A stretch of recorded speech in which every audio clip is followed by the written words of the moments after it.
윤석열 대통령 측이 오늘도 수사기관의 출석에 응하지 않았습니다. 공조보는 오늘 조사가 최종 불발될 경우 올해 안으로 3차 통보나 체포영장 청구 등의 다음 절차를 밟겠다는 방침인데요. 관련 내용 손정혜 변호사와 자세하게 알아보겠습니다. 안녕하십니까? 안녕하세요. 네, 언급해드린 대로 공조본이 당초 오늘 오전 10시에 윤 대통령 측에 소환을 통보했습니다만 사실상 이제 소환 조사는 어려워졌다라고 볼 수 있을 것 같은데 올해 안으로 이 체포라던가 이 3차 소환 통보를 한다고 하는데 어떻게 이어질 거라고 좀 예상하세요? 네, 오늘 조사에는 임하지 않겠다라고 이미 어제 이제 석동현 변호사를 통해서 이야기를 했었기 때문에 불출석은 어느 정도 예견되는 상황이었습니다. 다만 이런 상황에 대해서 지금 공조본이 그래도 10시는 지났지만 기다리겠다라는 입장을 표명하면서 지금 대기 중인 것으로 알려지고 있는데 수사기관의 수사의 준비를 마치고 사실은 피의자를 수시간 동안 대기하고 기다리는 것도 사실 이례적인 장면이다, 안타깝다라고 말씀드릴 수 있을 것 같고요. 네. 수사기관 입장에서는 현재 단계에서는 체포영장을 청구할지 또는 3차 소환 통보를 해서 다시 한번 이제 나오게끔 이제 유도를 할지 이런 부분에 대한 결론을 지금 내야 되는 상황이 아닐까 생각이 드는데요.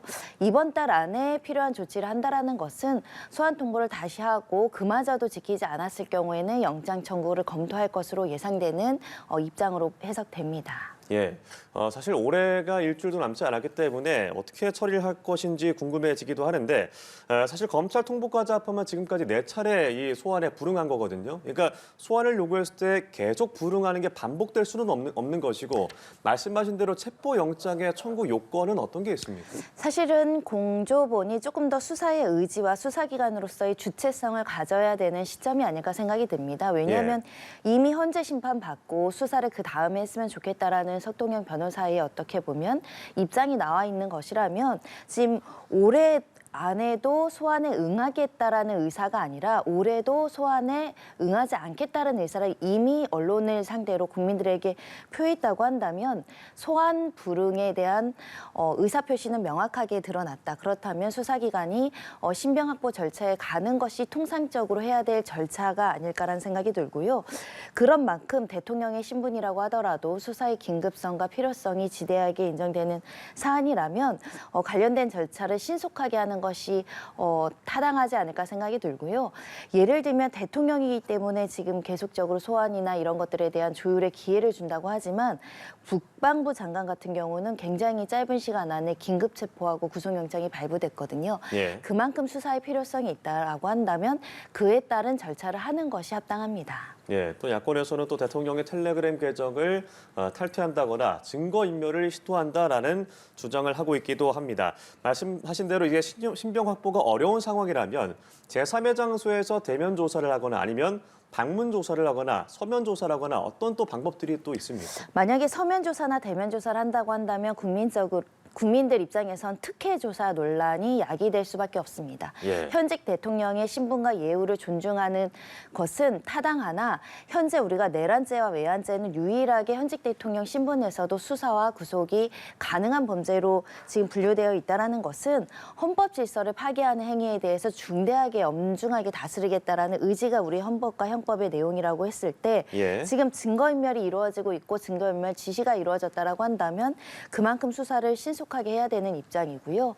이 윤 대통령 입장에서도 사실 이렇게 수사를 만연히 지연시킨다고 한다면 헌재 심판에서도 헌법 질서 수호라든가 법치주의에 따른 절차를 성실하게 이행하지 않았다라고 불리하게 판단될 가능성이 높고 특히 수사기관 입장에서도 지금 여러 차례 소환 조사에 응할 것을 조율할 것을 이제 기대하고 일정 조율을 원하고 있는데 이것을 만연히 정당한 이유 없이 거부하는 경우에는 결국 영장이 집행되는 수순으로 갈 수밖에 없기 때문에 일단은 대통령 측에서 변론 전략을 잘 세워야 되지 않을까라는 생각을 한번 해보는 거고요.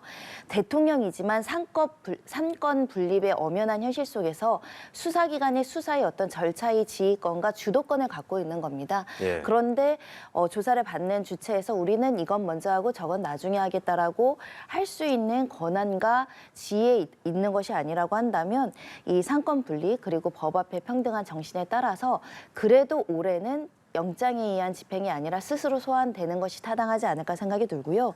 이 사건은 서면 조사가 매우 부적당합니다. 그만큼 조사할 내용들이 굉장히 많을 뿐만 아니라 사안의 중대성이 크기 때문에 한 번의 소환 조사로 끝나지도 않을 조사를 서면 조사하기는 조금 난망하지 않을까 합니다. 네. 앞서도 뭐 자료에서 또 변호사님도 말씀하셨지만 석동현 변호사는 이 수사보다는 탄핵 심판 절차가 우선되어야 한다라고 했습니다. 하지만 이제 뭐 탄핵 관련된 서류를 받지 않고 또 헌재 입장에서는 송달된 것으로 간주하면서 27일로 예정된 변론 준비 기일을 예정대로 수행하겠다라고 하긴 했습니다만 윤 대통령 측 입장에서는 아직 뭐 변호인단 뭐 선임도 제대로 이루어지지 않고 여러 가지 좀 어려움들을 얘기하는 것 같아요. 앞으로 좀 어떻게 이루어질 것으로 예상하세요? 네, 재판 절차라는 것은 예를 들면 청구인 측, 피청구인 측에게 동일하게 평등하게 기회를 주는 겁니다. 예. 파면될 정당한 이유를 청구인 측에서 주장을 하면 나는 파면에 이르지 않을 정도로 잘못을 하지 않았다는 것을 피청구인 측에서 논리정연하게 변론을 해야 되는 거죠. 이 변론을 불성실하게 하고 자료를 제출하지 않고 이 절차에 협조적으로 임하지 않는다고 한다면 결국은 피청구인에게 불리한 절차가 진행될 수밖에 없기 때문에 이 헌재에서는 피청구인이 협조하느냐 적극적으로 변론에 임하느냐 여하와 상관없이 절차를 진행할 수밖에 없는 것이고요. 적극적으로 방어권을 행사하지 않는 것은 본인들의 권리를 포기하는 겁니다. 그런 만큼 방어권 행사 여하와 상관없이 정해진 기일은 진행될 수밖에 없다라고 생각하고요. 현재 피청구인 측에 이제 제출 명령을 내린 문건들이 있습니다. 뭐 예를 들면 포고령이라든가 국무회의록이라든가 국무회의 회의록 같은 걸 제출하라는 걸 제출하지 않는다고 하더라도 헌재가 직권으로 다른 기관을 통해서 문서 제출 명령이나 수사기관 기록 확보를 통해서 관련된 자료들을 확보해 나갈 수 있거든요. 네. 한쪽이 비협조적이라고 하더라도 절차가 계속적으로 진행되는 것은 필요하고 또 방해 요소가 없는 상황입니다. 예. 일단 석동현 변호사는 성탄절이 지나면 이 정리된 입장을 내놓을 것이라고 했습니다. 하지만 이 지난 12일이었죠. 윤석열 대통령의 대국민 담화, 그러니까 탄핵안 표결을 하기 전에 28분여 대국민 담화에서 밝힌 비상계엄 선포의 이유라던가 이런 주장과 논리들이 있을 텐데 사실 수사 과정에서 나왔던 뭐 증언, 자료들, 의혹들이 더 불거지는 상황에서 좀 내용이 좀 바뀔 가능성도 있겠습니까? 주된 변론의 취지는 두 가지로 보입니다. 통치행위이기 때문에 대통령의 권한으로 이루어진 계엄은 사법심사의 대상이 되지 않는다는 논리를 유지할 것으로 보이고요. 예. 다만 이거와 관련한 헌재와 대법원의 판례는 통치행위라고 하더라도 심사의 대상이 된다는 게 명확하기 때문에 이 주장만으로는 국민들을 설득하기는 좀 어려울 것 같고 그 다음으로 할 것은 비상계엄이 필요성이 왜 있었고 우리가 왜 이런 행위를 했는지에 대한 동기를 이제 구체적으로 밝히는 것인데 뭐 선관위가 굉장히 중요한 요소를 차지했다라고 보입니다. 선관위의 부정선거에 대한 구체적인 근거라든가 설득할 만한 근거를 제시하면서 이런 내용들을 설명할 수 있는지는 차후에 지켜봐야 될 것으로 보이고요. 다만 그럼에도 불구하고 우리가 어떤 동기로 이렇게 계엄을 했고 국회에 의원이나 선관위에 이렇게 군 병력을 투입했는지에 대한 부분은 어찌 보면 형사재판에서 범죄의 동기와 관련된 겁니다. 유무죄가 어느 정도 유죄가 확실시되는 상황에서는 이게 이런 동기가 있다라고 하더라도 무죄나 정당화가 되는 것이 아니라 이게 유죄이긴 한데 범죄의 동기에 참작할 점이 있다라는 동기에 대한 설파이기 때문에 이런 여러 가지 어떤 참작할 동기가 있다라고 하더라도 네. 수사기관 또는 심판 절차에서 이제 법리적으로 변론을 하는 것이 타당하지 대국민적 여론으로서의 담화 행위는 이미 이제 대통령의 직무가 정지된 상태이기 때문에 타당한가 이런 고민을 한번 해보실 필요가 있을 것 같습니다. 예, 이 석동현 변호사 그리고 윤 대통령 측에서 어떤 입장을 밝힐지도 지켜보겠습니다. 앞서 언급하신 이 선관위 서버 확보 방안과 관련해서 중요 인물이죠. 문상호 전 정보사령관 이 공수처가 구속 기한을 연장하고 곧 군검찰에 이 사령관을 이첩할 계획을 밝혔습니다. 이 문상호 전 사령관의 혐의 그리고 또 어떤 것들을 추가로 조사를 해야 될까요? 네, 문상호 전 사령관 같은 경우는 신분이 군인이기 때문에 군 재판, 그러니까 재판 관할의 문제로 군 검찰에 이제 사건 기록이 이첩된다라고 예. 설명드릴 수 있고요. 현재 적용된 범죄 혐의는 내란죄 그리고 직권남용죄입니다. 즉 내란의 어떤 중요 행위를 가담을 해서 중요 역할을 수행한 사람으로 분류되어 있기 때문에 현재 이 정보사령관들의 어떤 역할은 선관위 선관위에 대한 어떤 제압을 해서 선관위와 관련한 부정선거를 특별한 어떤 별도의 부대로 부정선거를 수사를 하려고 했었는지의 여부이고요. 두 번째는 그를 위해서 선관위 직원들이나 선관위의 기능을 무력화하기 위한 행위를 했는지, 그리고 이 정보사령관 산하에 있는 북파공작원이라는 HI 부대가 실질적으로 어떤 역할을 하기 위해서 이렇게 동원된 것인지 여하에 따라서 이제 양형 기준이나 이런 것들이 바뀔 가능성이 있고요. 나아가서는 북파 공작 부대가 이제 실제로 가동돼서 투입에 대한 구체적인 어떤 계획이 설립되어 있었다면 네. 최근에 논란이 되고 있는 북한을 도발해서 어떤 일정 부분의 비상 상태를 만들려고 했던, 자기적으로 연출하려는 행위를 했었는지 여부, 이것도 수사의 대상이 될 것 같습니다. 네, 딱 말씀하신 대로 이 노상원 전 사령관의 수첩에 나왔던 그 내용들 때문에 사실 이번 주 참 충격을 많이 안겨다 줬습니다. 주요 정치인과 언론인에 대해서 처리, 사살하라는 내용이 담겨져 있었다고 하고 또 북한의 공격을 유도한다라는 등의 언급도 있었는데 사실이라면 꽤나 충격적인 내용입니다. 이 부분은 또 어떻게 수사가 이루어져야 될까요? 그렇습니다. 처음에 김어준 씨를 통해서 한동훈 전 대표의 어떤 사살 이야기가 나왔을 때는 어느 누구도 믿기 어려운 네. 현실이라고 생각을 했는데, 하지만 지금은 이미 노상원 전 사령관이 계엄의 주요 역할을 수행했다라고 확인이 되는 여러 가지 정황 속에서 수첩에서 사살, 수거, NLR에서 북한의 공격, 국회 봉쇄 표현이 나오다 보니까 실제로 이런 사살에 대한 구체적인 계획과 군 병력을 동원해서 이를 실행하려는 어떻게 보면 적극적인 의지가 있었는지 굉장히 중요한 사실인데요. 예. 이렇게 수첩에 적혀 있는 여러 가지 내용들은 일단은 수첩이 원본인 이상 증거 능력은 부여될 수 있고 다만 신빙성에 대한 문제가 있을 것 같습니다.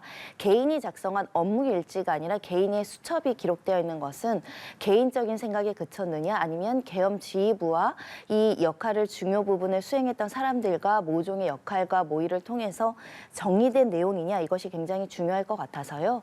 이 복수로 지금 조사받고 있는 사람들의 진술과 이 수첩의 내용이 일치하는가, 이걸 언제 작성했고 이 작성에 대한 구체적인 실행 행위를 그 당시 계엄 선포하고 누군가에게 지시했는가, 이에 따라서 상당히 신뢰할 만한 증거이냐 아니면 개인의 어떤 생각에 그치느냐, 이것이 결론이 나지 않을까 생각합니다. 예, 이 계엄을 준비할 그 당시에는 노상원 전 사령관은 현직 군인이 아니었습니다. 그죠? 전직 군인이었고, 그리고 이제 내란 정점으로 지목된 윤석열 대통령과 결국은 어떻게 연결점을 찾을 수 있는가가 관건이 될 것 같은데요. 윤 대통령과의 연결점은 결국 중간에 있는 김용원 전 장관과의 연결점을 찾아내는 게 굉장히 중요합니다. 예. 현재 김 장관은 수사기관의 구체적인 진술을 거부하고 수사에 대해서 지금 침묵하고 있다라고 알려지고 있어서, 만약에 노 전 사령관에게 어떤 지시와 모의를 했다라고 한다면 그 중간 매개체는 김 전 장관이기 때문에 김 전 장관의 동선과 김 전 장관과 통화한 사람들의 통화 내용, 그리고 업무 지시를 했다고 한다면 관련된 문건이라든가 이를 직접 보고 들은 목격자들의 진술을 확보하는 것이 굉장히 중요할 것 같고요.